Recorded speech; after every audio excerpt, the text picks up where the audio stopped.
क्या आप सोच सकते हैं एक ऐसी दुनिया जहां सांस लेना भी मुश्किल हो गया हो, जहां खेतों में अनाज नहीं उगता और हवा में इतनी धूल हो कि हर इंसान मास्क पहनकर जीने पर मजबूर हो?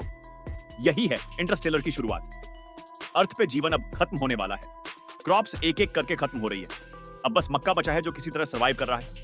धूल इतने ज्यादा हो चुके हैं कि लोग खिड़कियां बंद रखकर रहते हैं, फिर भी धूल घर के अंदर तक घुस जाती है। इसी तबाही के बीच मिलता है एक इंसान, जोसेफ कूपर, एक फॉर्मर नासा पायलट जो अब खेतों में ट्रैक्टर चला रहा है, लेकिन उसके अंदर एक्सप्लोरर अब भी जिंदा है।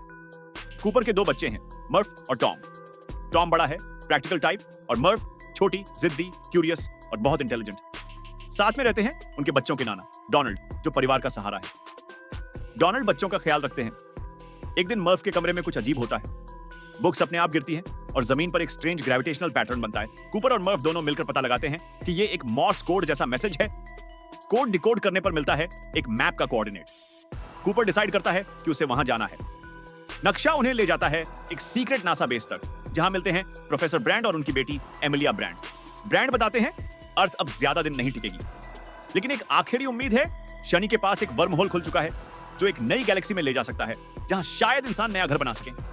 नासा पहले ही 3 एस्ट्रोनॉट्स भेज चुका है और उन्होंने शायद इशारा दिया है, और अब कूपर को बुलाया जाता है उस आखिरी रेस्क्यू मिशन को लीड करने के लिए। अब आता है सबसे बड़ा फैसला। कूपर को अपने बच्चों और ससुर डोनाल्ड को छोड़कर जाना पड़ेगा। मर्फ गुस्से में है, वो चाहती है पापा न जाएं। टॉम अंदर से घबराया हुआ है लेकिन प्रैक्टिकल बनता है। डोनाल्ड चिंता में है लेकिन कूपर का साथ देता है। कूपर मर्फ को अपनी घड़ी देता है और कहता है, जब मैं लौटूंगा हम इसे मैच करेंगे। शायद तब हम एक उम्र के लगेंगे, क्योंकि जहां कूपर जा रहा है वहां का 1 घंटा धरती के 7 साल के बराबर है। मर्फ गुस्से में अपने बिस्तर पे सो जाती है। कूपर बिना मर्फ को अलविदा कहे निकल जाता है। मर्फ पीछा करती है लेकिन कूपर जा चुका है।